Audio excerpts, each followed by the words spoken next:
नमस्कार. कथाकथी चॅनलवर आपलं स्वागत आहे. आजच्या आपल्या कथेचं नाव आहे त्या शापित आडाचे रहस्य. लेखक धीरज कुमार साळुंके. कथेला सुरुवात करूया. माझे नाव शिव घरपडे. मी 5 वर्षांचा होतो जेव्हा मी वडिलांसोबत मुंबईला आलो. लहानपणीच्या काहीच गोष्टी अंदूकशा आठवणीत आहेत. मुंबईत एका खोलीमध्ये चाळीमध्ये राहत होतो.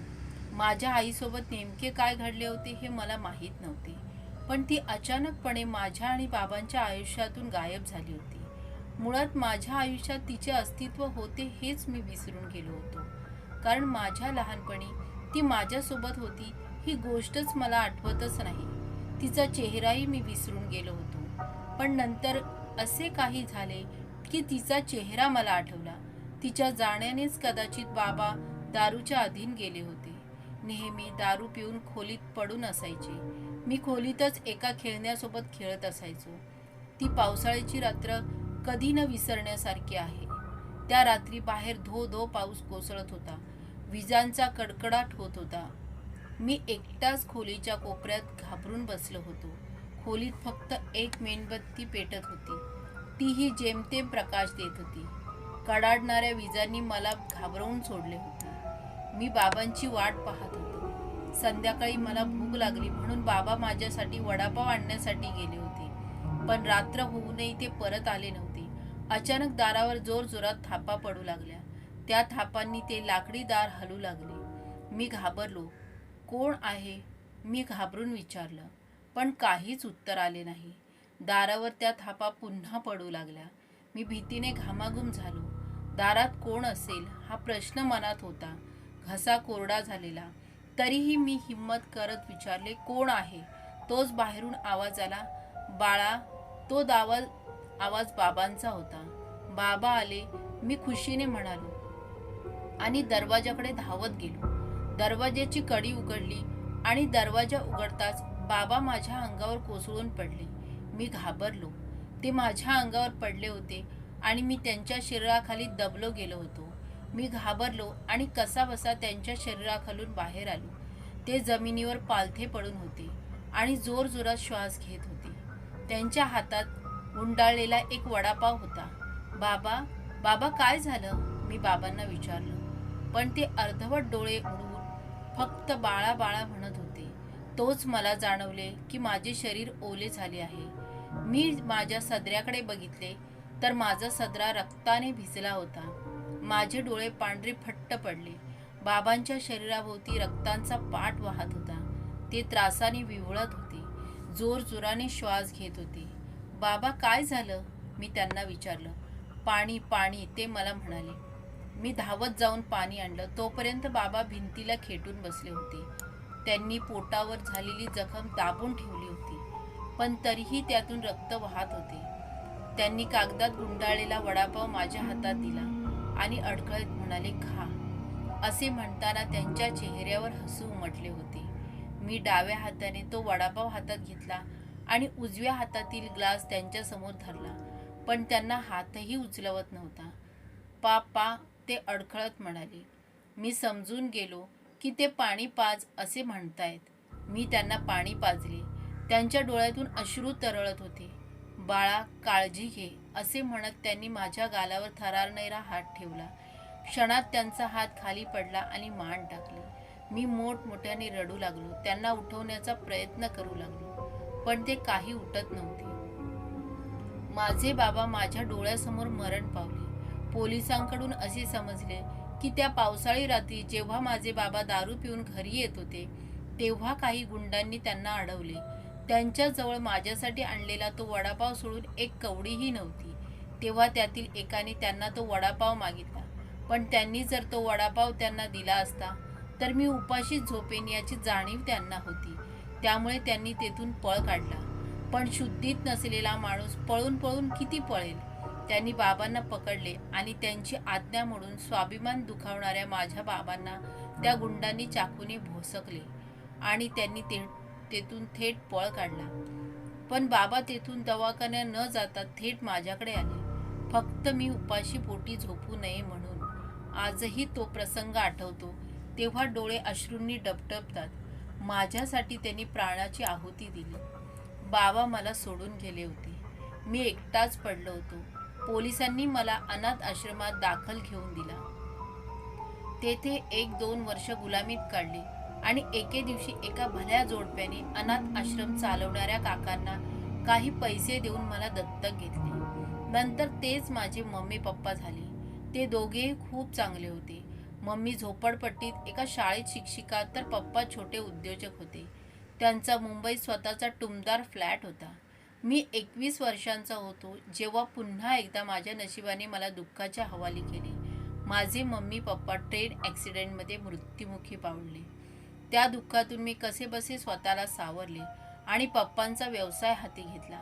थोडे बहुत पैसे कमवले आणि उद्योग वाढवण्यासाठी कर्ज काढून उद्योग वाढवला. 24व्या वर्षी मी माझ्या मैत्रिणीशी लग्न केले. त्यानंतर आमच्या घरी मुलगी झाली. माझी मुलगी आरती. आरती 6 वर्षांची असताना मला व्यवसायात खूप मोठा तोटा आला. मी कर्जात बुडून गेलो. देणेकरी वाढले.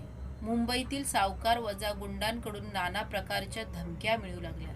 त्यामुळे मी मुंबई सोडून कायमचे कुठेतरी निघून जाण्याचे ठरवले. मी, पत्नी आणि मुलीसह मुंबई सोडले. नकाशावर साताऱ्याजवळ एक गाव दिसले, ज्याचे नाव होते करजखेडा. मी त्या गावात कधीच गेलो नव्हतो, पण जेव्हा त्याचे नाव नकाशावर पाहिले तेव्हा ते नाव पूर्वी ऐकल्याचे भासले. ते फक्त 1000 ते 1500 लोकसंख्येचे गाव होते. एवढ्या छोट्या गावात मला कोणी शोधायला येणार नाही, म्हणून मी ते गाव निवडले. बसमधून प्रवास केला आणि रात्रीच्या अंधारात करजखेडा गावाच्या पाटीवर पोचलो. मी घड्याळात बघितले तर रात्रीचे 10 वाजले होते. बस चालकाने गाडी करजखेडा पाटीवर थांबवली. कंडक्टरने घंटी वाजवली. चला करजखेडा, तो ओरडला. मी पिशव्या उचलल्या आणि बायको मुलीसह बसमधून खाली उतरलो. तेथे जवळच मला एक बोर्ड दिसला, ज्यावर लिहिले होते करजखेडा 3 किलोमीटर. म्हणजे तिथून गाव 3 किलोमीटर अंतरावर होते. पावसाळा असल्याने आभाळात ढग दाटले होते आणि गार वारा वाहत होता. गावही पाटी अगदी सामसूम होती. मी विजेरी चालून इकडे तिकडे बघत होतो. गावाची पाटी अगदी निर्जन होती. आम्ही काही वेळ तेथून थांबून गावात जाणाऱ्या वाहनांची वाट पाहू लागलो. अर्धा तास उलटून गेला तरी तेथून एकही गाडी गेली नाही. पावसाची भीती होती, कारण आभाळात विजा कडकडत होत्या. त्यामुळे दुसरा पर्याय नसल्याने मी आणि माझ्या पत्नीने गावापर्यंत चालण्याचा निर्णय घेतला. मी सर्व सामान उचलले आणि माझ्या पत्नीने आरतीला कडेवर घेतले आणि आम्ही गावाकडे पायी निघालो. 4-5 मिनिटे चालल्यावर दूरवर एका वडाच्या झाडाखाली पांढरा धूर दिसला. माझ्या बायकोने तेथे विजारी चमकली तेव्हा त्या वडाच्या झाडाखाली धोतर आणि कुर्ता घातलेला एक साठीतला माणूस बिडी ओढताना दिसला. आम्ही त्यांच्याकडे गेलो. बोला पाहुणं, कोणच्या घरी जायचंय तुम्हाला? आम्हाला जवळ येताना पाहून त्या अनोळखी व्यक्तीने विचारले. आम्ही मुंबईवरून आलो आहोत. या गावात काही दिवस राहायचे ठरवले आहे. इथे एखादे घर भाड्याने मिळेल का? मी त्याला म्हणाले. इथले लोकच 1-2 खोलीत राहतात साहेब. ते तुम्हाला भाड्याने घर कुठले देणार? तो आम्हाला म्हणाला. हे ऐकून आम्हाला थोडे वाईट वाटले. तेव्हा तो माणूस म्हणाला, आहे एक. माझा एक वाडा आहे, जो काही महिन्यांपासून बंद आहे. तुम्हाला राहायचे असेल तर तिथे तुम्ही राहू शकता. तो मला म्हणाला. वाडा हा शब्द ऐकूनच मला वाटले की वाडा भाड्याने घेऊन परवडेल का, म्हणून मी माझ्या पत्नीकडे पाहिले. पण त्या माणसाला माझी अडचण समजली. साहेब, तुम्ही निश्चिंत राहा. तुम्हाला जेवढे पैसे द्यायचे आहेत तेवढे द्या, कारण असे पण तो वाडा रिकामीच आहे. तुम्ही तेथे राहाल तर किमान त्या वाड्याची काळजी तरी घ्याल. तो माणूस म्हणाला. पण तुमचा वाडा आहे कुठे?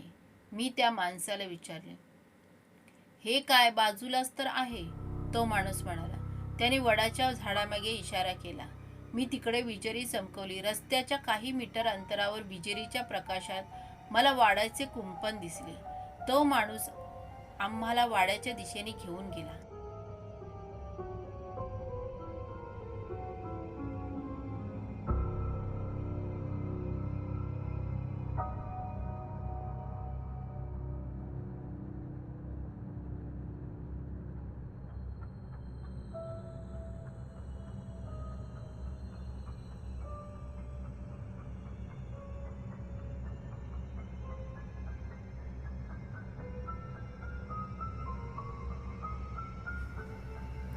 गेट खोलून आम्ही आत प्रवेश केला. तो एक दुमजली माळवादाचा वाडा होता. त्याने त्याच्या जवळील चावीने कुलूप उघडले आणि वाडा उघडला. आम्ही आत प्रवेश केला. आत अंधार होता. त्या माणसाने वाड्यातील लाईट लावली. आम्हाला त्याने पूर्ण वाडा फिरून दाखवला. वाड्यात 7 मोठमोठ्याला खोल्या होत्या. एक मोठे स्वयंपाकघर पण होते. तो वाडा एवढा प्रशस्त होता की माझी बायको माझ्या कानात म्हणाली, इथे राहणे परवडेल का आपल्याला? भाडे किती घ्या याला? मी त्या माणसाला विचारले. म्हटलं ना, तुम्हाला जेवढे द्यायचे तेवढे द्या. तो म्हणाला, 3,000 चालेल का? माझी बायको म्हणाली, हो नक्की चालेल. तो हसत हसत म्हणाला, चला मी येतो आता. असे म्हणत तो माणूस चालला होता की तोच माझ्या पत्नीने मला हाताच्या कोपऱ्याने खुणावले आणि त्याला सर्व सांगितले. मी त्याला माणसाला सांगितले की कर्जामुळे मी मुंबई सोडली आहे आणि त्यामुळे मी इथे राहायला आलो आहे. हे कोणालाही कळू नये. गावातील लोकांनाही अगदी निश्चिंत राहा. मी कोणाला सांगणार नाही. तो माणूस म्हणाला आणि आम्ही निवांत झालो. मी त्याला ॲडव्हान्स दिला पण त्यांनी तो मला परत केला. त्यानंतर मी त्यांना काही पैसे दिले आणि उद्या गावातून येताना आमच्यासाठी किराणा आणण्याची विनंती केली. त्यावर त्या माणसाने आम्हाला होकार दिला. जाताना तो आम्हाला स्वतःचे नाव सांगून गेला. त्याचे नाव प्रतापराव होते. मी प्रतापरावांना माझे नाव सुधीर आणि बायकोचे नाव स्वाती सांगितले. मी मुद्दाम त्यांना खोटी नावे सांगितली. काही वेळाने प्रतापराव निघून गेले. आम्ही दोघेही खुश होतो कारण जेमतेम पैशात आम्हाला तो प्रशस्त वाडा भेटला होता. विजेची आणि पाण्याची कसलीही समस्या नव्हती. खाली एक मोठा हॉल, स्वयंपाकघर आणि देवघर होते. स्वयंपाकघरात काही भांडी होती जी स्वयंपाक करण्यासाठी पुरेशी होती. दुसऱ्या मजल्यावर 5 बेडरूम्स होत्या. मी आणि माझ्या पत्नीने त्यातील एक खोली साफ केली. त्या खोलीत एक लाकडी पलंग होता. मी आणि माझी बायको आमच्या मुलीसोबत त्या पलंगावर झोपलो. रात्री 3:30च्या सुमारास मला एका लहान मुलीचा आवाज आला. ती मोठमोठ्याने हसत होती. दुसरीकडे मला माझी छातीही जड वाटत होती. म्हणूनच मी माझे डोळे उघडले आणि बघितले तर 5 ते 6 वर्षाची मुलगी माझ्या छातीवर बसली होती. तिचा चेहरा फुललेला होता. तिचे ओठ अर्धवट होते आणि त्यातून रक्त वाहत होते. जणू कोणीतरी ते खाल्ले असतील. ती विद्रूप मुलगी माझ्याकडे बघून दात विचकून हसत होती. तिचे डोळे लाल झाले होते. डोळ्याभोवती काळी वर्तुळे होती आणि केस भिजलेले आणि लांब होते. मी घाबरलो कारण ती मुलगी सामान्य मुलीसारखी दिसत नव्हती. जणू काही लहान मुलांच्या वेशात माझ्यासमोर सैतान बसला होता. मी घाबरलो होतो. तू कोण आहेस? मी तिला विचारले. एवढ्या लवकर तू मला विसरलास शिव? ती मुलगी मला घोगऱ्या आवाजात म्हणाली. कोण आहेस तू? मी तिला विचारले. तशी ती क्रोधाने लाल झाली. तुला माझ्यासोबत यावे लागेल शिव, तुला माझ्यासोबत यावे लागेल, असे ओरडून तिने माझा गळा दाबण्यास सुरुवात केली. माझा श्वास अडकळत होता.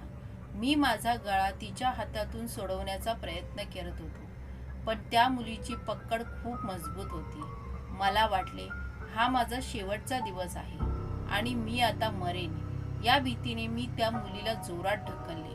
तशी ती उडून पलंगावरून खाली पडली आणि मी जोरात श्वास घेत उठलो आणि मी जमिनीवर पाहिले तर गुडघ्यांवर रांगत ती बेड खाली गेली. कोण आहेस तू? मी बेडरूमवरून मोठ्याने ओरडलो. माझा आवाज ऐकून माझी बायको उठली. अरे काय झाले? माझ्या पत्नीने मला विचारले. मी तिला सांगितले की एका भूत मुलीने मला मारण्याचा प्रयत्न केला होता आणि ती पलंगाखाली लपली आहे. हे ऐकून माझी बायको आधी घाबरली. ती हळूच पलंगाखाली उतरली आणि तिने पलंगाखाली डोकावले. इथे तर कोणीच नाही. तुला एखादे वाईट स्वप्न पडले असेल, अशी माझी पत्नी म्हणाली. काय? पण आत्ताच तर वर मी पलंगाखाली जाताना पाहिले आहे, मी तिला म्हणालो. मी पलंगावरून खाली उतरलो. पाहिलं तर खरंच तिथे कोणीच नव्हतं. मला वाटले की कदाचित मी एखादे स्वप्न बघितले असेल, त्यामुळे मी तो प्रकार विसरलो आणि पलंगावर जाऊन झोपलो. दुसऱ्या दिवशी दिवसभर आकाश काळाकुट्ट ढगांनी झाकलेले होते. बाहेर विजांच्या कडकडांसह मुसळधार पाऊस पडत होता. मी बेडरूममध्ये पलंगावर पडून होतो. माझी पत्नी आणि मुलगी स्वयंपाकघरात होत्या. तोच मला एका लहान मुलीचा आवाज ऐकू येऊ लागला, जो मी काल रात्री ऐकला होता. शिव, शिव, ए शिव, बाहेर ये ना. मला आश्चर्य गोष्टीचं वाटत होतं की एवढ्या पावसाच्या आणि विजांच्या आवाजात मला तो आवाज स्पष्ट कसा ऐकू येतोय. तो आवाज खिडकी बाहेरून येत होता. मी खिडकीकडे गेलो. खिडकीतून थंड हवा येत होती. काही पावसाचे थेंब हवेने शरीरावर उडत होते. मी बाहेर डोकावून पाहिले. अंगणात पावसाच्या पाण्याने जणू लहान तळेच साचले होते. तोच मला पुन्हा एकदा तो आवाज येऊ लागला. शिव, ये ना बाहेर, कधीपासून तुझी वाट बघते मी. तो आवाज अंगणातल्या आंब्याच्या झाडावरून येत असल्याचा भास मला झाला.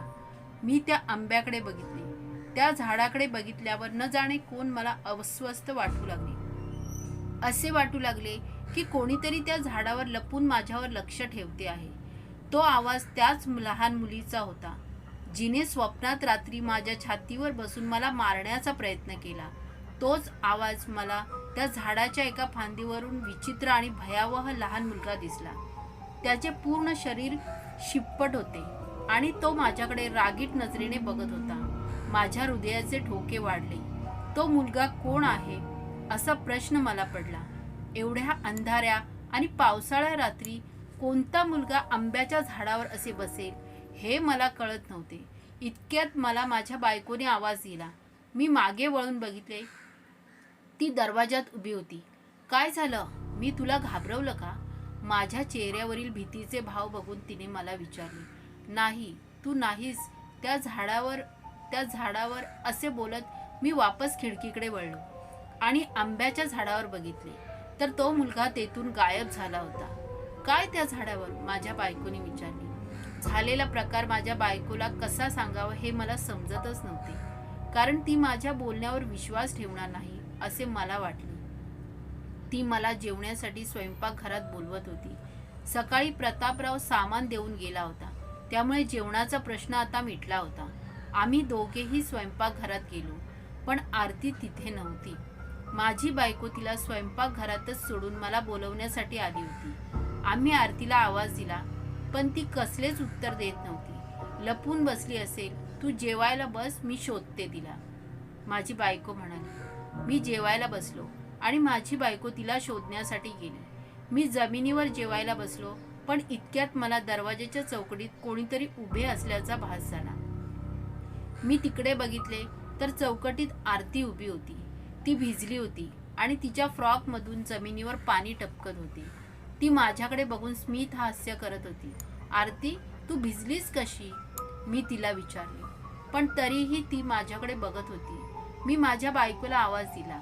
ती तेथे आली. मी आरतीला विचारत होतो की तू कशी भिजलीस, पण ती काहीच उत्तर देत नव्हती.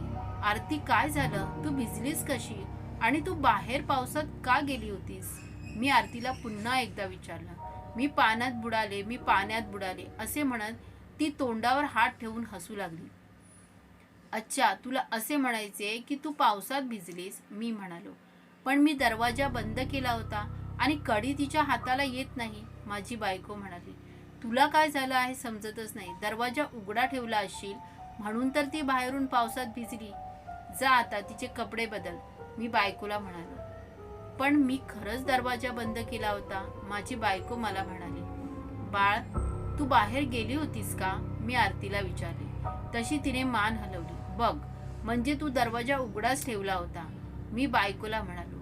तशी ती चिडली आणि तिने आरतीच्या गालात चापट मारली आणि म्हणाली, किती वेळा सांगितलं बाहेर जायचं नाही, मग का बाहेर गेलीस? ती आरतीवर ओरडून बोलली. आरती तिच्यावर चिडली आणि तिने वापस माझ्या बायकोला चापट लावली. हे बघून माझी बायको तिला मारू लागली, पण आरती तिच्यावर डोळे वटारून माझ्या बायकोकडे बघत होती आणि रागात स्वतःचे होठ खात होती. आरतीला मार खात असताना मी बघू शकत नव्हतो, म्हणून मी तुला माझ्या बायकोच्या हातातून ओढून घेतली. बाळ, मम्मी सोबत असं नसतं वागत, मी आरतीला म्हणालो. ही अढळ माझी आई नाहीये, आरती मोठ्याने म्हणाली. हे ऐकून माझी बायको चिडली आणि तिने माझ्या हातातून आरतीला ओढून घेतले आणि तिला मारायला लागली. यावेळेस मात्र मी काही न बोलायचे ठरविले. पण इतक्यात आरती माझ्या बायकोच्या हाताला चावली आणि बायकोने तिला सोडले आणि तेथून पळून गेली. तिने हाताकडे बघितले तर हातावर दाताचे वरून साल उमटले होते. हे पाहून मला हसू आले. माझ्या बायकोने माझ्याकडे रागात पाहिले. मी हसू आवरण्याचा प्रयत्न केला. तुझ्या लाडामुळे बिघडली ही, आता सरळच करते हिला, असे म्हणत ती आरतीच्या मागे गेली. मी मात्र माय लेकींमध्ये न पडण्याचे ठरविले आणि जेवण करण्यास बसलो. पण काहीच वेळात मला बायकोची किंकाळू ऐकू आली. माझ्या काळजाचा ठोका चुकला. न जाणे काय झाले होते. माझे मन बेचैन झाले आणि मी धावत बेडरूमकडे गेलो. जेव्हा मी बेडरूममध्ये पोचलो तेव्हा मला दिसले की माझी बायको खिडकीत उभी आहे आणि ती खिडकीतून खाली बघून आरतीचे नाव घेत आहे. आरती, काय झालं? का रडत आहेस? मी तिच्याजवळ जाऊन विचारले. आरतीने खिडकीतून खाली उडी मारली आणि ती रडू लागली. आमची बेडरूम दुसऱ्या मजल्यावर होती आणि माझी बायको म्हणत होती की आरतीने खिडकीतून खाली उडी मारली. हे ऐकून मी थक्क झालो. काय? मी आश्चर्याने म्हणालो. खाली बस, माझी बायको रडत म्हणाली. मी खिडकीतून खाली पाहिले तर जमिनीवर काहीच दिसले नाही. खाली फक्त पावसाचे साचलेले पाणी दिसत होते. बाहेर अजूनही मुसळधार पाऊस पडत होता. ढग गरजत होते. कुठे आहे आरती? मी माझ्या बायकोला विचारले. माझ्या बायकोने खिडकीतून खाली पाहिले आणि म्हणाली, ती तिथे दगडावर पडली होती. तिचे डोके त्या दगडावर पडले होते आणि तिचे डोके फुटून तिचा मेंदू बाहेर आला होता.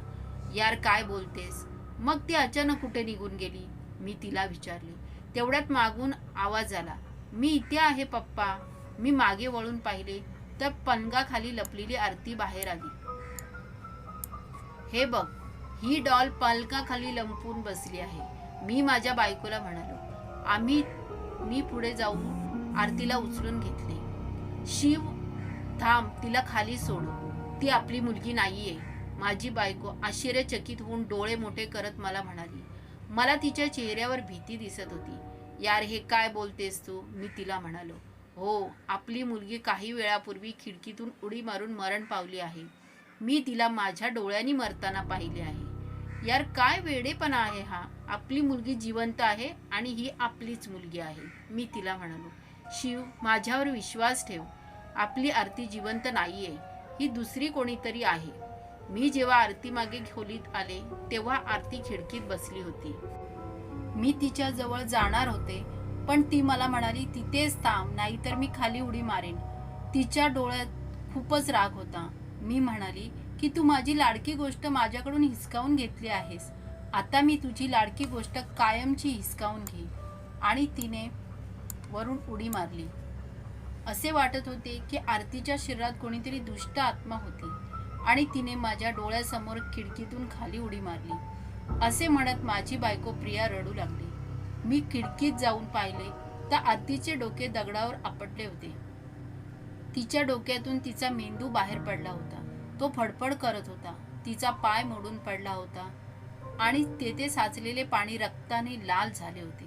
असे म्हणत प्रिया पुन्हा रडू लागली. हे बघून मी काही वेळ शांत झालो. ए, तू वेडी झाली आहेस का? तू डोक्यावर आपटली आहेस का? आपली मुलगी जिवंत आहे आणि तू आपल्या जिवंत मुलीला मारायला बसलीस? मी प्रियाला म्हणालो. तू समजून घेण्याचा प्रयत्न का करीत नाहीयेस? ही आपली मुलगी नाहीये. प्रिया मला म्हणाली. मम्मी, तू असं का बोलतेस? मी जिवंत आहे ना.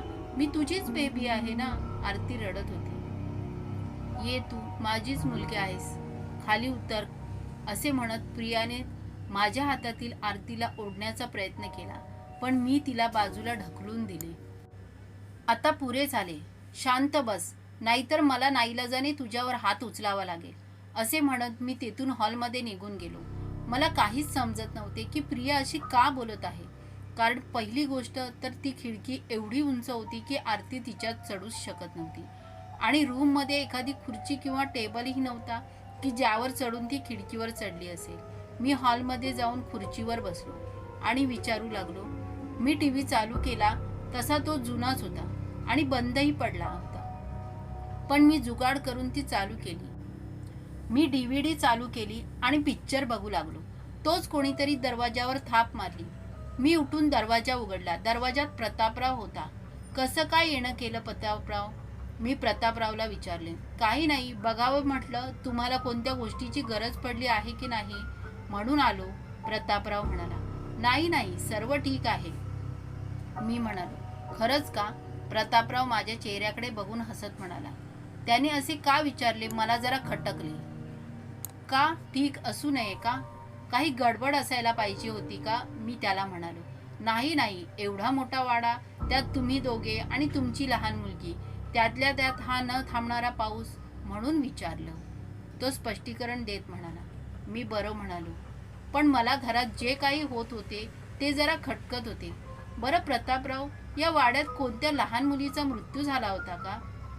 मी प्रतापरावाला विचारले. तसे प्रतापराव काही वेळ शांत बसला आणि माझ्याकडे बघून हसला. नाही नाही, अजिबात नाही, तो म्हणाला. चला मी येतो, असे म्हणत तो दरवाजाकडे गेला. पण जाण्यापूर्वी तो मागे वळला. आता मुलीची नाही, बायकोची काळजी घ्या, असं म्हणत तो बिना छत्रीचा पावसात निघून गेला. मी त्याला मागून आवाज देत राहिलो, पण तो थांबला नाही. त्याचे बोलणे मला पुन्हा एकदा खटकले होते. तो असे का बोलला हे मला जाणून घ्यायचे होते. मी कडेवरील आरतीला खाली उतरवली आणि तसाच अनवाणी बिना छत्रीचा पावसात प्रतापरावाच्या मागे धावलो. मी खिशातील विजेरी काढली आणि तिच्या उजेडात मुसळधार पावसात प्रतापरावचा पाठलाग करू लागलो. पावसात प्रतापरावाचा पांढरा सदरा अंधुक दिसत होता. मी त्याचा गेटपर्यंत पाठलाग केला. जेव्हा तो वडाच्या झाडाकडे वळला तेव्हा मला पावसाने काहीच दिसले नाही. मी त्या वडाच्या झाडाखाली जाऊन थांबलो. गावाकडे जाणाऱ्या रस्त्याकडे नजर लावून उभारलो, पण काहीच दिसत नव्हते. मी पावसात अगदी ओलाचिंब भिजलो होतो. पावसाचे टपोरे आणि थंडगार थेंब डोक्यावर आदळत होते. त्यामुळे मी तेथून घराच्या अंगणात आलो. मी चालत होतो, पण इतक्यात मला आंब्याच्या झाडाखाली एक बाई उभी असल्याचे दिसले. मी तिच्यावर विजेरी चमकावली, पण पावसाने तिच्यावर उजेड पडत नव्हता. तिचा चेहरा दिसत नव्हता. ती बाई कोण आहे आणि इथे काय करीत आहे हा प्रश्न मला पडला. ओ बाई, कोण आहात तुम्ही? मी पावसात मोठ्याने ओरडून बोललो. पण ती काहीच न बोलता तशीच उभी होती. कदाचित पावसाच्या आवाजाने तिला माझा आवाज ऐकू येत नसावा. मी तिच्याकडे चालत जाऊ लागलो. चालताना माझा पाय चिखलात बसला. मी पाय उचलून परत आंब्याच्या दिशेने जाऊ लागलो, पण जवळ जातात मला दिसले की ती बाई तेथून गायब झाली आहे. मी आंब्याच्या चारही बाजूने फिरून पाहिले, पण ती बाई मला कुठेच दिसली नाही. मला काहीच समजत नव्हते की ती बाई अखेर गेली कुठे. तोच माझ्या खांद्यावर काहीतरी पडले. मी दचकलो आणि मी वर बघितले तर आंब्याच्या फांदीवर एक 5-6 वर्षाचा मुलगा बसला होता. चेहरा पूर्ण पांढरा शिप्पट, डोळ्याभोवती काळी घेरे, शरीर आणि चेहरा फुगलेला. तो माझ्याकडे बघून रागात बघत होता. तोच मुलगा होता ज्याला मी खिडकीतून आंब्याच्या झाडावर बघितले होते. मी घाबरलो आणि धावत वाड्यात गेलो. मला काहीच समजत नव्हते की हे लोक मला दिसतात ते कोण आहेत. मनात असाही विचार येत होता की काय ते मृत लोक ते तर नाहीत, त्यांच्या आत्मा मला दिसत आहेत. मी खुर्चीकडे बघितले तर आरती लाकडी खुर्चीवर झोपी गेली होती. मी तिला बेडरूमकडे घेऊन गेलो. प्रिया पलंगावर झोपली होती. मी आरतीला तिच्या बाजूला झोपवले आणि मीही झोपी गेलो. रात्री अचानक मला आरतीच्या आवाजाने जाग आली. ती मला मोठमोठ्याने आवाज देत होती, पप्पा पप्पा, मला वाचवा. मी दचकून उठलो. तिचा आवाज खिडकीच्या बाहेरून येत होता. मी धावत खिडकीकडे गेलो. बाहेर अजूनही मुसळधार पाऊस पडत होता. वीज लकलकत होत्या. मी खिडकीच्या भर डोक्यावरून पाहिले तर मला तिथे एक आड दिसला. ती पांढऱ्या फ्रॉकवाली मुलगी आरतीचे केस पकडत तिला ओढत आडाकडे घेऊन चालत होती. आरती रडत होती, मला आवाज देत होती, पण ती विचित्र मुलगी तुटक्या ओठ्यातून स्मित हास्य करत होती. ए सोड सोड तिला, मी मोठ्याने ओरडू लागलो. पण ती मुलगी माझ्याकडे बघून विचित्रपणे हसली आणि तिने आरतीच्या केसांना पकडून तिला आडात ढकलून दिले. आरती किंचाळत आडात पडली. ए, मी तिला मोठ्याने ओरडलो. मी धावत खाली अंगणात त्या आडाकडे गेलो. आरती आडात पाण्यात बुडत होती आणि मला आवाज देत होती. तिला वाचवण्यासाठी आडाच्या कठड्यावर चढलो आणि आडात उडी मारणार तोच ती माझा कोणीतरी मागून हात पकडला. मी मागे वळून बघितले तर माझा हात एका तरुण बाईने पकडला होता. तिच्या शरीर बांध्यावरून मला कळून चुकले की ती बाई माझी आई होती. आंब्याच्या झाडाखाली बघितले होते. थांब बाळा, तुझी मुलगी मेली आहे. तू तुझ्या बायकोसोबत इथून निघून जा, नाहीतर लिली तुम्हा दोघांचाही जीव घेईल, ती बाई मला म्हणाली. मला काहीच कळत नव्हते की ती बाई कोण आहे आणि मला बाळ का म्हणत आहे. तोच आडातून एक किंकाळी माझ्या कानावर पडली. मी आडात डोकावून पाहिले तर आडाच्या कटळ्याला आतून ती मुलगी चिकटलेली होती. तिने माझ्या पायाला पकडले आणि माझा जोरात पाय ओढला आणि मी तोल जाऊन किंचाळत आडात पडलो. तोच मला कुणीतरी हलवले आणि मी किंचाळत झोपेतून जागा झालो. सकाळ झाली होती. काय झालं, वाईट स्वप्न पडलं का, प्रियाने मला विचारलं. तिनेच मला हलवून जागे केले होते. आरती कुठे आहे, आरती कुठे आहे, मी मोठमोठ्याने ओरडून बेडवर बसलो. आरती, मी मोठ्याने आवाज दिला. हा पप्पा, आरतीचा खिडकीवरून आवाज आला. मी धावत खिडकीकडे गेलो आणि बाहेर डोकावून पाहिले तर आरती अंगणातल्या आंब्याच्या झाडाखाली साचलेल्या पाण्यात उभी होती. तिला बघून हायसे वाटले. मी डोळे बंद करून श्वास सोडला. ते फक्त माझे स्वप्न होते असे समजले. मी तिला आत बोलावले. शिव, प्रियाने मला मागून आवाज दिला. मी वळून तिच्याकडे पाहिलं. ती आपली मुलगी नाहीये, ती मला म्हणाली. तसे माझे डोके खवळले. सोड यार, असे म्हणून मी तिच्याकडे दुर्लक्ष केले आणि निघून गेलो. पण मला एक गोष्ट समान वाटत होती, ती म्हणजे स्वप्नातील बाई हेच म्हणत होती की तुझी मुलगी जिवंत नाही आणि प्रिया ही तेच म्हणत होती की ही आपली मुलगी जिवंत नाही. मला काहीच समजत नव्हती की हे माझ्यासोबत काय घडत आहे. काय खरे आणि काय खोटे हेच मला समजत नव्हते. मी प्रश्नांच्या गुंत्यात पूर्णपणे गुंतून गेलो होतो, ज्यात मला माझ्या प्रश्नांची उत्तरे मिळत नव्हती.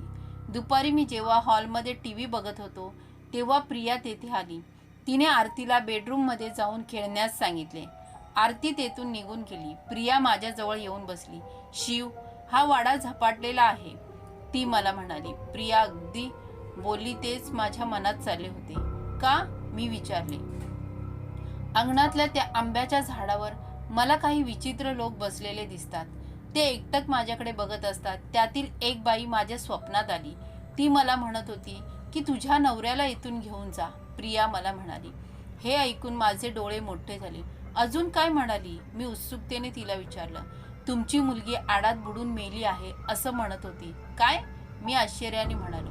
हो, ती म्हणत होती की जेव्हा मी तुला बेडरूममध्ये जेवायला बोलवण्यास आले होते तेव्हा आरती संमोहित होऊन लिलीच्या मागे वाड्याबाहेर गेली आणि तिने आरतीला आडात ढकलून दिले. त्या क्षणी आरतीचा आडात बुडून मृत्यू झाला. त्यानंतर जेव्हा आरती भिजून स्वयंपाकघरात आली होती तेव्हा तिच्या मृत शरीरात लिलीने प्रवेश केला होता आणि ती आता आरतीच्या शरीरात राहत आहे. म्हणून तर आरती म्हणाली होती की मी पाण्यात बुडाले, प्रिया मला म्हणाली. हे ऐकून मी काही वेळ थक्क राहिलो. पण माझे मन हे मानायला तयार नव्हते की आरती जिवंत नाहीये.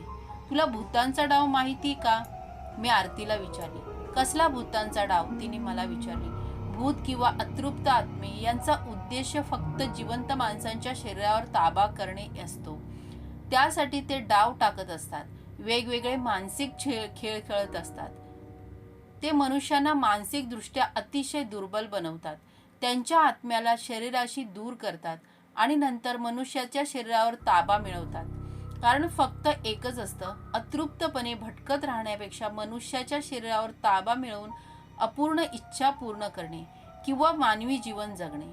त्या बाईची आत्मा आपल्याला हे सांगत आहे की आपली मुलगी मेली आहे, जेणेकरून आपण आरतीच्या मृत्यूच्या दुःखात मानसिकदृष्ट्या कमजोर व्हावे. यासाठी ती आत्मा हे सिद्ध करण्याचा प्रयत्न करत आहे की आपली मुलगी आरतीचा मृत्यू झाला आहे, मी तिला म्हणालो.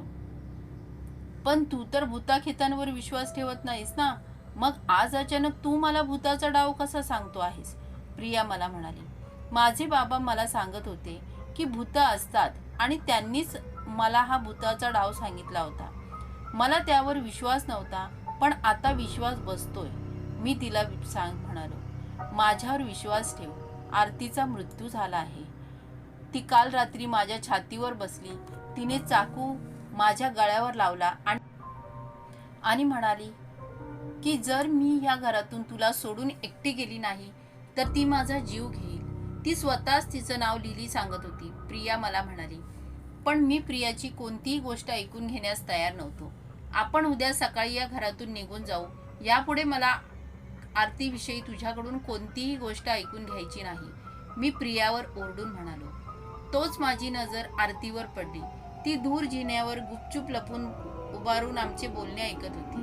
मी तिच्याकडे बघताच ती तेथून निघून गेली. प्रिया रागात तेथून दुसऱ्या मजल्यावर गेली. मी हॉलमधील खुर्चीवर टीव्ही बघत बसलो होतो. आरती तेथे आली. मी तिला मांडीवर घेतले. टीव्ही बघत बघत ती माझ्या मांडीवरच झोपी गेली. माझ्या डोक्यात फक्त एकच विचार चालू होता की काय आरतीचा खरेच मृत्यू झाला आहे की हा फक्त भूतांचा डाव आहे. त्या वाड्यात अतृप्त आत्मे फिरतात हे तर मी समजून गेलो होतो आणि तेथून दुसऱ्या दिवशी निघून जाण्याचा मी विचारही केला होता. विचार करत करत मी झोपी गेलो. पण रात्री अचानक मला जाग आली. टीव्हीवर अचानक मुंग्या येऊ लागल्या आणि तिच्यातून चित्रविचित्र आवाज येऊ लागले. मी टीव्ही जवळ जाऊन टीव्हीवर 2-3 वेळेस हात मारली. तेव्हा त्यावर चित्र दिसू लागली. ते बघून माझे डोळे पांढरे झाले. टीव्हीवर बेडरूम मधील चित्र दिसत होते. प्रिया बेडवर झोपली होती. तेवढ्यात आरती तिच्या मागील भिंतीवरून सरपटत सरड्यासारखी चालत आली. तिचे केस विखुरलेले होते. डोळे काळे होते. तिने तोंडात चाकू धरला. ती टीव्हीतून माझ्याकडे बघून हसली. हे काय ते मला कळतच नव्हते. ती भिंतीवरून खाली पलंगावर उतरली आणि तिने तोंडात ठेवलेला चाकू हातात घेतला आणि तो चाकू तिने प्रियाच्या पोटात भुसकला. प्रियाने डोळे उघडले. काही वेळ हातपाय झटकत तडफडली आणि तिने मान टाकली. हे बघून मी घाबरलो. मी घामाने घामाघूम झालो. टीव्हीवरचे चित्र दिसणे बंद झाले आणि खरखर आवाज करत ती बंद पडली. तेवढ्यात मला माझ्या मागून कोणाच तरी पावलांचा आवाज ऐकू आला. मी मागे वळून पाहिले तर माझी मुलगी आरती बेडरूम मधून बाहेर धावत जाताना मला दिसली. आरती बेटा, मी आरतीला हाक मारली पण तिने मला उत्तर दिले नाही आणि ती एका अंधाऱ्या खोलीमध्ये गेली. मला भीती वाटत होती की मी टीव्हीवर जे पाहिले ते खरे तर नाही ना. मी घड्याळात पाहिले तर रात्रीचे 3 वाजले होते. एवढ्या रात्री आरती त्या अंधाऱ्या खोलीत एकटी कशी गेली मी स्वतःशीच म्हणू लागलो. खोलीत पूर्ण अंधार होता. आरती बेटा कुठे आहेस, मी आरतीला आवाज दिला पण तिने काहीच उत्तर दिले नाही. मी खिशातून लायटर काढला आणि पेटवला. तेवढ्यात एका कोपऱ्यातून चावण्याचा आवाज ऐकू येऊ लागला. मी लायटर त्या कोपऱ्याकडे वळवला. तेव्हा मला आरती एका कोपऱ्यात काहीतरी खाताना दिसली. आरती बाळ, तू काय करतेस तेथे, मी तिला विचारलं पण ती काहीच उत्तर देत नव्हती. आरती, तू काय करते आहेस, आरतीने माझ्या प्रश्नाचे उत्तर दिले नाही. मी पुन्हा एकदा तिला बोललो पण तरीही ती उत्तर देत नव्हती. म्हणूनच मी तिच्याकडे गेलो आणि तिच्या खांद्यावर हात ठेवला. तिने माझ्याकडे वळून बघितले आणि तिला बघताच माझ्या पायाखालची जमीनच सरकली. आरतीचे तोंड रक्ताने माखले होते आणि ती तोंडात मांसाचा तुकडा चावत होती. मी तिच्या हातात पाहिले तर तिच्या हातात रक्ताने माखलेले मानवी हृदय होते. मी तिच्याकडे डोळे विस्पारून पाहत होतो आणि ती माझ्याकडे बघत गूढपणे हसत होती. हे तू काय खात आहेस आरती, मी थरथरत्या आवाजात तिला विचारले. आई, तिने असुरी आवाजात हसत उत्तर दिले. माझ्या हृदयाची धडधड वाढली आणि मी प्रियाला आवाज देत बेडरूमकडे धाव घेतली. आणि जेव्हा मी बेडरूममध्ये पोहोचलो तेव्हा मी पाहिले की पलंगावरील गादी रक्ताने माखली होती आणि प्रियाचा मृतदेह बेडवर पडला होता. वारंवार चाकूने तिच्या पोटाची चाळणी केली होती. तिचे डोळे फुटले होते आणि खोबण्यातून रक्त वाहत होते. तोंड उघडे होते पण त्यात जीभ नव्हती. आरतीने तिच्या नरडीचा घोट घेतला होता आणि गळ्याचे मांस चावून खाल्ले होते आणि तिथे फक्त घशाचे हाड उरले होते. ते दृश्य पाहून मला ओकारी आली. मी तिच्याजवळ गेलो. मी तिला उठवण्याचा प्रयत्न करत रडत होतो पण त्रीचा मृत्यू झाला होता. मी खोलीत आजूबाजूला पाहिले पण मला कोणीच दिसले नाही. तेव्हा छतावरून माझ्या हातावर कसला तरी चिकट पदार्थ पडला. मी छताकडे पाहिले तर छताला तीच मुलगी चिकटून बसली होती जी पहिल्या दिवशी माझ्या छातीवर बसली होती, जिने मला मारण्याचा प्रयत्न केला. ती संपूर्णपणे ओली झाली होती. तिचे शरीर फुगले होते, ओठ कुरतडले गेले होते. कोण आहेस तू आणि माझ्या बायकोला का मारलंस, मी तिला विचारलं. तशी ती जोरात हसायला लागली आणि तिने छतावरून खाली उडी मारली. ती जागेवरून उठली तशी ती एका तरुणीमध्ये बदलली. तिची उंची आता माझ्या उंची एवढी झाली. शरीरातील फ्रॉक आखूड झाला होता. तिचा विद्रूप चेहरा सुंदर चेहऱ्यात बदलला. शिव, मी तुझी लिली, तू मला ओळखलं नाहीस, ती मुलगी मला म्हणाली. नाही, मी तुला ओळखत. तू मला सांग की तू माझ्या बायकोला का मारलेस आणि माझी मुलगी कुठे आहे, मी तिला विचारलं. मी इथे 25 वर्षापासून तुझी वाट पाहत आहे आणि तू म्हणतोस की तू मला ओळखत नाहीस, ती मुलगी मला म्हणाली. मला सांग माझी मुलगी कुठे आहे, मी तिला विचारले. तुमची मुलगी, असं म्हणत ती हसायला लागली. तुझी मुलगी मेली आहे. तुझ्या बायकोने तुला सांगितले ना आज, मी तिला आडात बुडवून मारले, असे म्हणत ती पुन्हा हसायला लागली. कोणत्या आडात, मी आश्चर्याने विचारले. कारण मी वाड्याचा परिसर पाहिला होता, पण तेथे कोणताच आड किंवा विहीर नव्हती. तोच आड ज्यात तू मला ढकलले होते.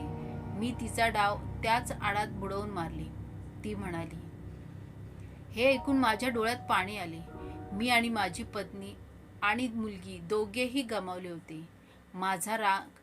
मलाच माझा राग यायला लागला आणि त्या मुलीला मारण्यासाठी मी तिचा गळा पकडून तिचा गळा दाबायला सुरुवात केली. पण त्या मुलीला काहीच होत नव्हते.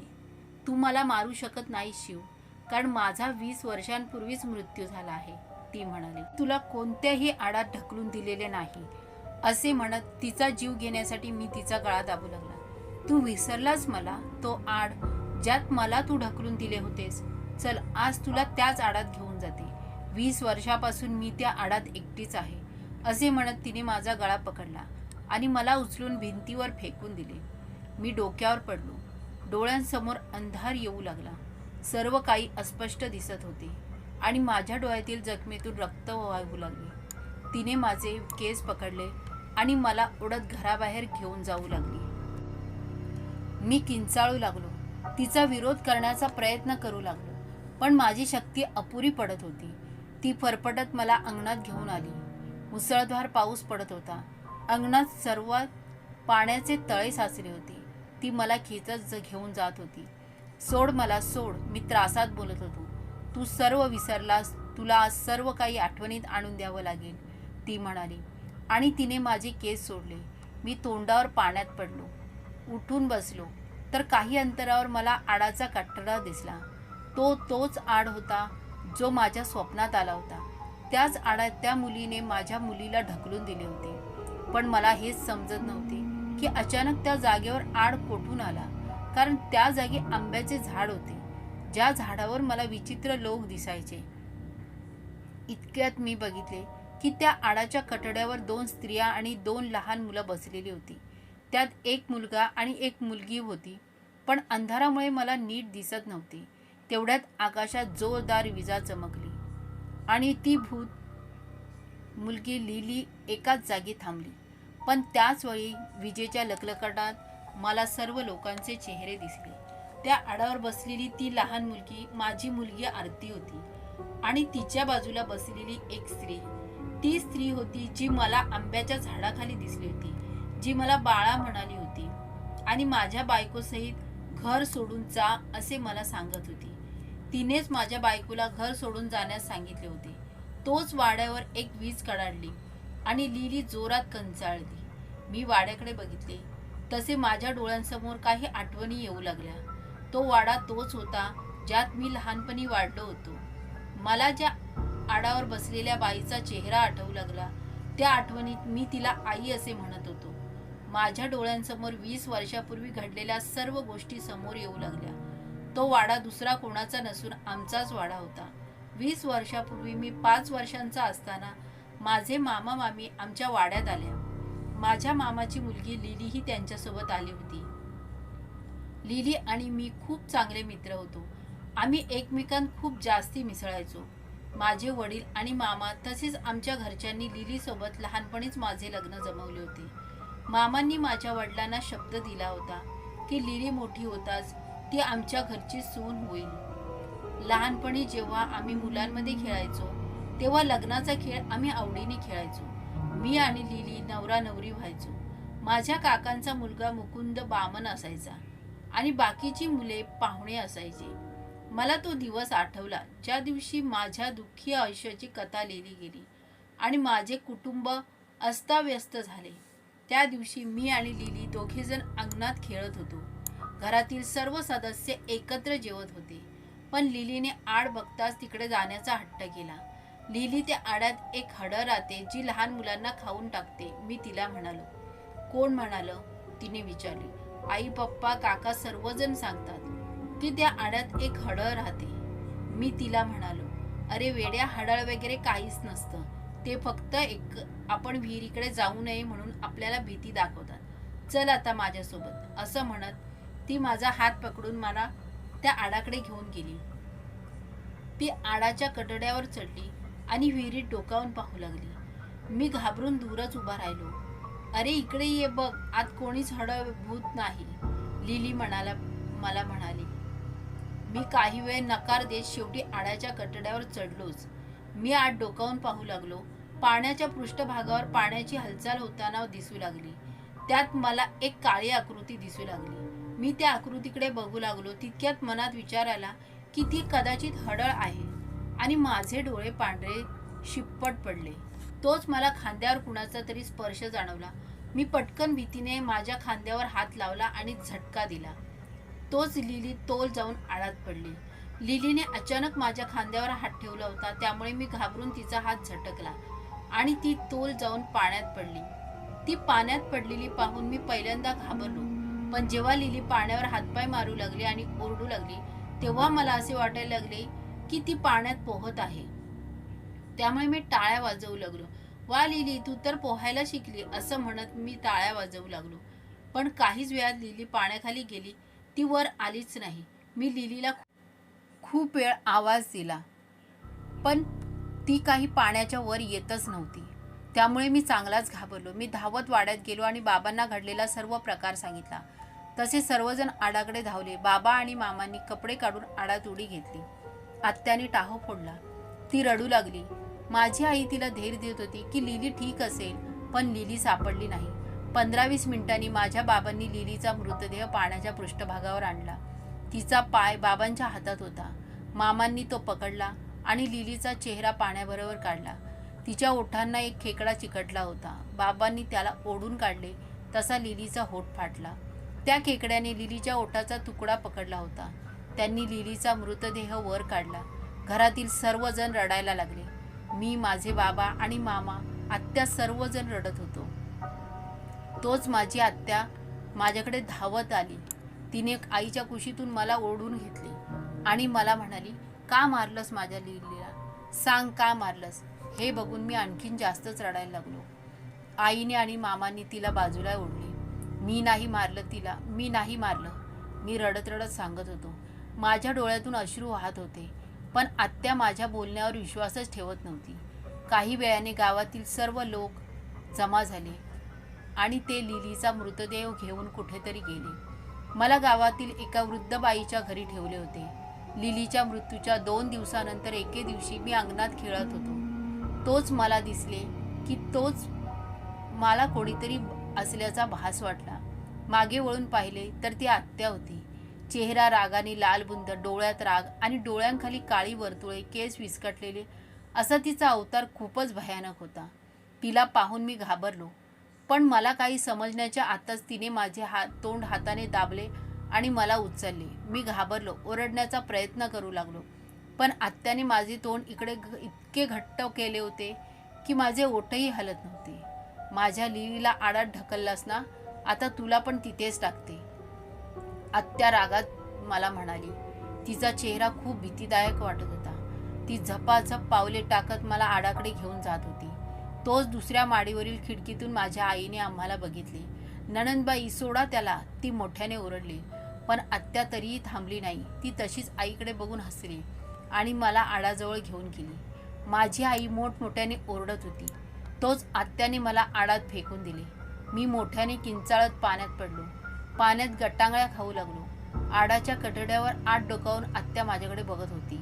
ती मला गटांगळ्या खाताना बघून हसत होती. तोच मी पाण्यात बुडालो. डोळ्यांसमोर फक्त पाणी होते. पाणी नाका तोंडात गेले. मी तरफडू लागलो. आणि बुडत आडाच्या तळाला गेलो. माझे डोळे बंद झाले. जेव्हा डोळे उघडले तेव्हा मी दवाखान्यात अतिदक्षता विभागात होतो. मी जसा तसा वाचलो. त्यानंतर काही दिवसांनी मी वाड्यात गेलो.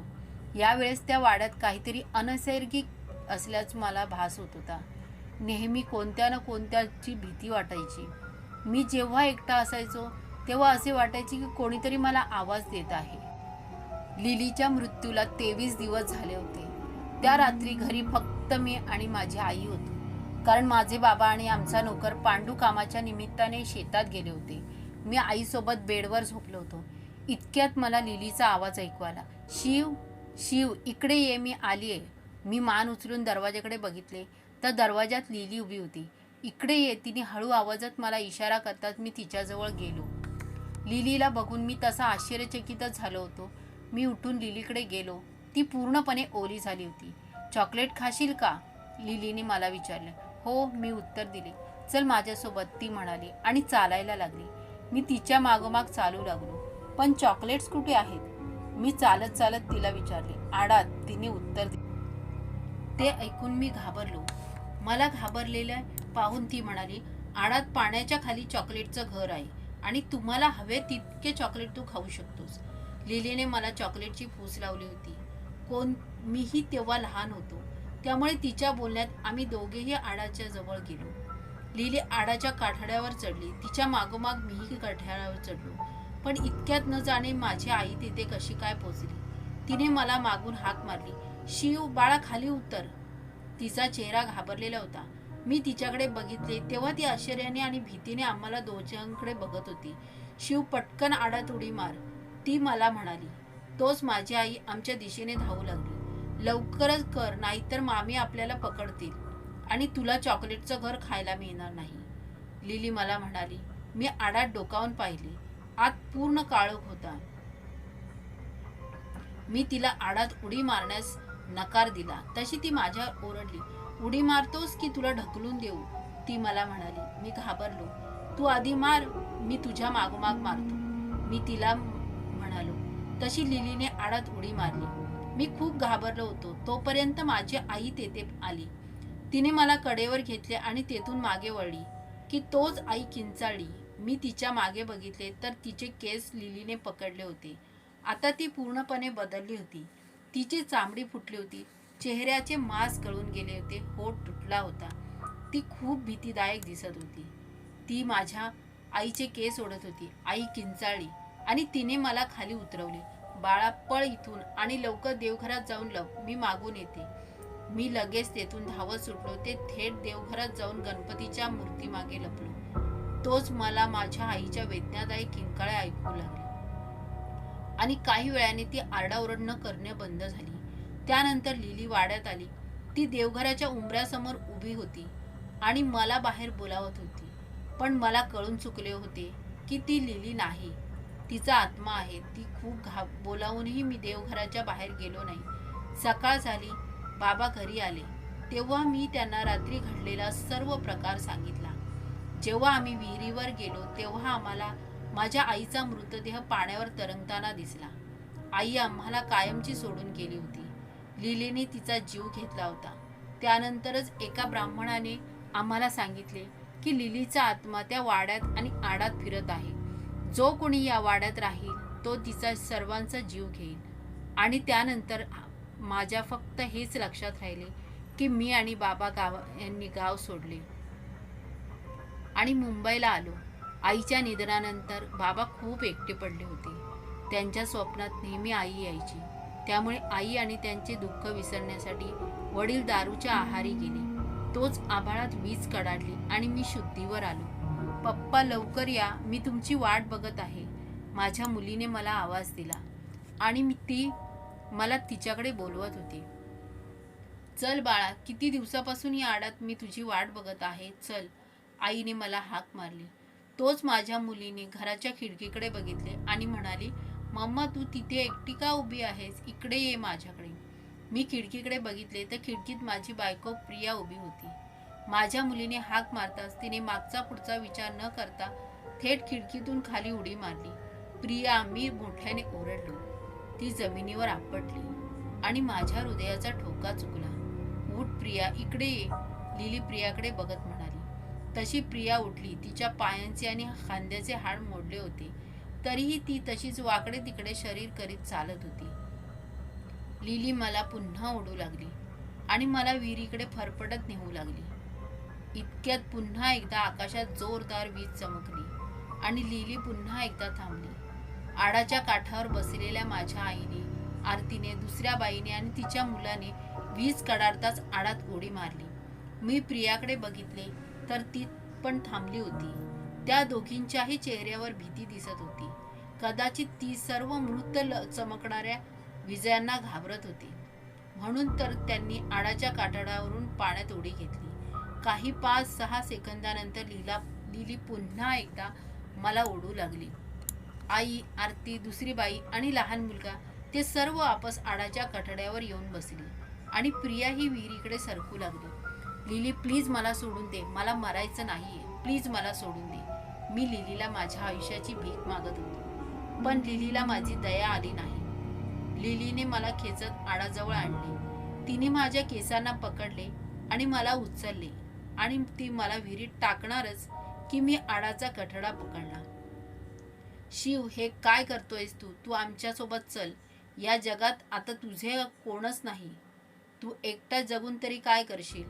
तुझी बायको आणि मुलगी तर आधीच मेले आहेत आणि त्या आता माझ्यासोबत आडाच्या तळाशी राहतील. मी हार मानली नव्हती. नाही, मी येणार नाही, मी नाही येणार, मी जोरात ओरडलो. ते सर्व आत्मे मला आडात उडी मारण्यास सांगत होते, पण मी मरण्यासाठी तयार नव्हतो. लिहिली माझ्या केसांना ओढत होती, पण ती आडाच्या काठाला घट्ट पकडून ठेवले होते. देवा, मला वाचव, मला मरायचे नाही. मी रडत देवाला प्रार्थना केली.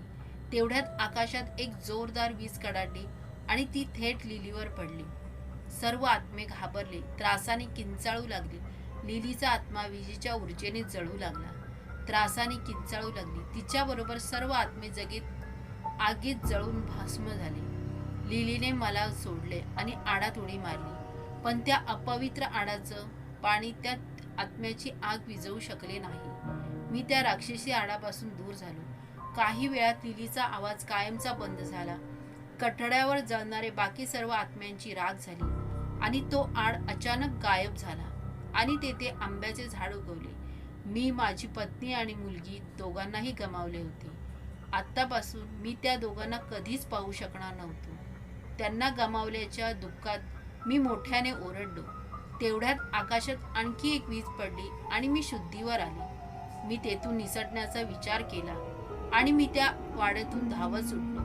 मी त्या वटवृक्षाखाली आलो, ज्याच्या खाली मी पहिल्यांदा प्रतापरावाला बघितले. अहो साहेब, कुठे चाललात? मला त्या वटवृक्षावरून प्रतापरावांचा आवाज आला. जेव्हा मी पाहिले तेव्हा माझ्या अंगावर काटा उभा राहिला, कारण प्रतापरावांचा मृतदेह त्या वटवृक्षाच्या फाट्याला लटकलेला होता. कदाचित त्याचा मृत्यू खूप वेदनादायक होता, कारण ती वेदना त्याच्या चेहऱ्यावर स्पष्टपणे दिसत होती. मी खूप घाबरलो होतो, कारण प्रतापरावांचाही मृत्यू झाला होता. तेथून मी गावाच्या फाट्याकडे धावत सुटलो. जोपर्यंत अंगात ताकद होती तोपर्यंत मी धावतच होतो, पण काहीच वेळात मी कमजोरीने चक्कर येऊन त्या काळोख्या निर्जन रस्त्यावर पडलो आणि बेहोश झालो. जेव्हा माझे डोळे उघडले तेव्हा मी एका वाटेवर पडलो होतो. एक माणूस माझ्या बाजूला बसून मला उठवत होता. साहेब, तुम्ही ठीक तर आहात ना? त्याने मला विचारले. हो, मी उत्तर दिले. तो माणूस ढाबा चालवायचा, जो त्या रस्त्याला लागूनच होता. तो मला त्याच्या ढाब्यावर घेऊन गेला. त्याने मला विचारले की मी वाटेत कसा काय पडलो. त्याला काय उत्तर द्यावे हे मला सुचतच नव्हते, पण माझ्यासोबत जे काही घडले ते माझ्या मनात दाबून ठेवणे शक्य वाटत नव्हते. त्यामुळे माझे मन हलके करण्यासाठी मी ते सांगायचे ठरविले. तेव्हा मी त्याला माझ्यासोबत घडलेली संपूर्ण घटना सांगितली. लिलीने त्या प्रतापरावांनाही सोडले नाही. त्याने प्रतापरावांना फाशी देऊन मारली, मी त्या माणसाला म्हणालो. तेव्हा तो माणूस म्हणाला, साहेब, कदाचित तुम्हाला अजून ही घटना समजलेली नाही. प्रतापरावांचा मृत्यू 20 वर्षांपूर्वीच झाला आहे. हे ऐकून मी पूर्णपणे आश्चर्यचकित झालो. मला विश्वास बसतच नव्हता की प्रतापराव आधीच मरण पावले होते, पण त्यांचा मृत्यू कसा झाला, मी त्याला विचारले. काय, तुम्हाला काहीच माहीत नाही? तो माणूस आश्चर्याने मला म्हणाला. नाही, मी म्हणालो. तो प्रतापराव तुमचा काका होता. तो माणूस म्हणाला. काय, माझे काका? मी आश्चर्याने विचारले. हा, तो तुमच्या वडिलांचा सावत्र भाऊ होता. तुमचे वडील पहिल्या बायकोपासून होते. मोठे असल्यामुळे वाडा वाटणीत त्यांनाच गेला. प्रतापरावाला गावात एक घर बांधून दिले होते. पण प्रतापरावाला तो वाड्याची हाव होती. लिलीच्या मृत्यूनंतर जेव्हा तुझी आई वारली तेव्हा सगळ्यांना कळून चुकले की लिलीचा आत्मा त्या वाड्यात आहे. याच गोष्टीचा फायदा प्रतापरावांनी घेण्याचे ठरवले. त्याने खंडोजी ब्राह्मणाला पैशांची लालूच दिली आणि तुझ्या वडिलांना या गावातून हाकलून देण्याची सुपारी दिली. खंडोजीने खूप मोठी गोष्ट बनवून तुझ्या वडिलांना गाव सोडण्यास भाग पाडले. त्या काळी अंधश्रद्धा ही मोठ्या चरणसीमेवर होती. त्यामुळे तुझ्या वडिलांनी त्यांच्या बोलण्यावर विश्वास ठेवला. पण खंडोजींनी माझ्या बाबांना काय सांगितले की त्यांनी हे गावच सोडले? मी त्याला विचारले. खंडोजी एके दिवशी वाड्यावर आला. वाड्याच्या अंगणात पाऊल ठेवताच तो घामाने डबडबला. त्याने अंगणात आडाच्या बाजूला पूजा मांडली आणि ध्यानस्थ झाला आणि काहीच वेळात तो बेहोश झाला. जेव्हा तो शुद्धीवर आला तेव्हा तो तुझ्या वडिलांना म्हणाला, महादेवराव, तिचा आत्मा इथंच आहे. ती तुम्हाला आणि तुमच्या पोराच्या रक्ताची ताणलेली आहे आणि जोपर्यंत ती तुमचा जीव घेत नाही तोपर्यंत तिला मुक्ती मिळणार नाही. मग आता काय करावं? महादेवरावांनी विचारले. तुम्हाला जगायचं असेल तर इथून कुठेतरी दूर निघून जावं लागेल, खंडोजी म्हणाला. पण पूजा केल्याने ही बाधा दूर व्हायची नाही का? महादेवरावांनी विचारलं. नाही, तुम्ही जिथं जाल तिथं ती तुमचा पिच्छा करेल. ती आमच्या रात्री तुम्हा दोघांना संपवून टाकणार आहे असं ती मला म्हणाली. खंडोजी म्हणाला. मी हा वाडा सोडून जाईल. महादेवराव म्हणाले. तुम्ही गाव जरी सोडून दिले तरी तुम्हाला ती शोधून काढेल. पण यावर एकच पर्याय आहे. खंडोजी म्हणाला. कसला पर्याय? महादेवरावांनी विचारले. मी आज एक पूजा करेल आणि तिला नारळात बंद करून ठेवेल. तोपर्यंत तुम्ही इथून कुठेतरी निघून जा, जिथं ही बाधा तुम्हाला शोधू शकणार नाही आणि आयुष्यात वापस कधीच इकडे फिरकू नका. खंडोजी म्हणाला. काय बोललात? हे कळतंय का तुम्हाला? माझं घर, दार, शेत, पुढारी पण सगळं इथलं आहे आणि तुम्ही मला हे सगळं एका रात्रीत सोडून जायला सांगता? महादेवराव म्हणाले.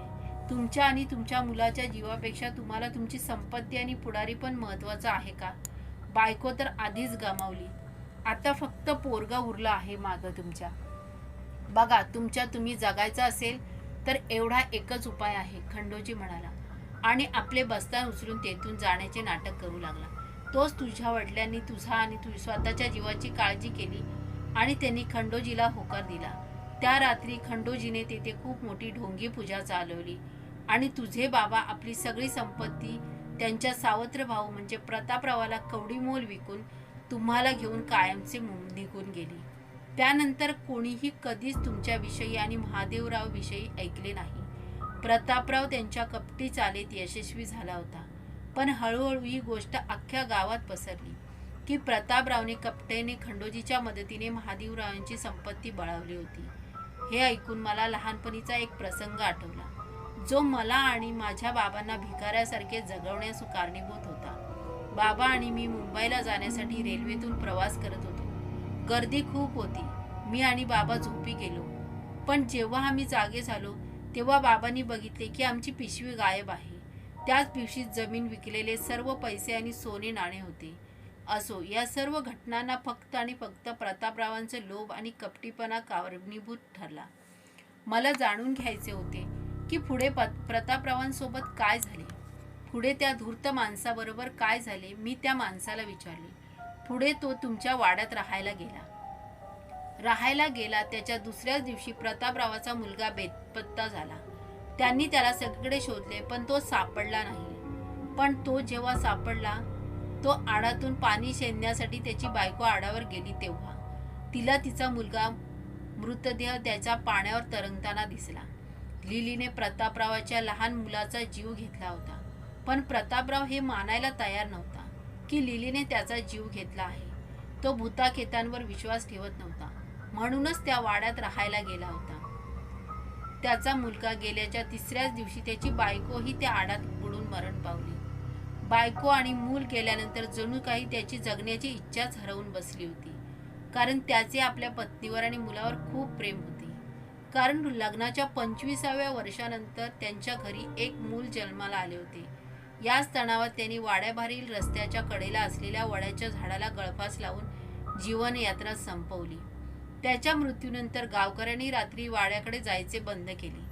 कारण त्या वाड्याच्या आडावर त्यांना लिली आणि प्रतापरावांची बायको आणि मुलगा बसलेला दिसत असे. प्रतापरावची आत्माही तेथेच भटकते.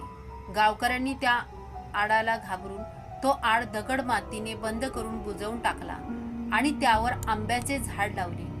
तो आंबा खूप मोठा झाला आहे. पण आजही रात्री जेव्हा कोणी पाठीवरून गावात जाता असताना त्या वाड्याकडे बघते तेव्हा त्यांना ते आंब्याचे झाड दिसत नाही, तर तो सैतानी शापित आड आणि त्या आडावर बसलेले अतृप्त आत्मे. त्या माणसाने सांगितले. हे सर्व ऐकून मी खूप थक्क झालो. मी तसा या गावात एकटाच उरलो होतो, अनाथ झालो होतो. तेव्हापासून आजपर्यंत मी एकटाच भिकाऱ्यासारखा इकडे तिकडे भटकत असतो.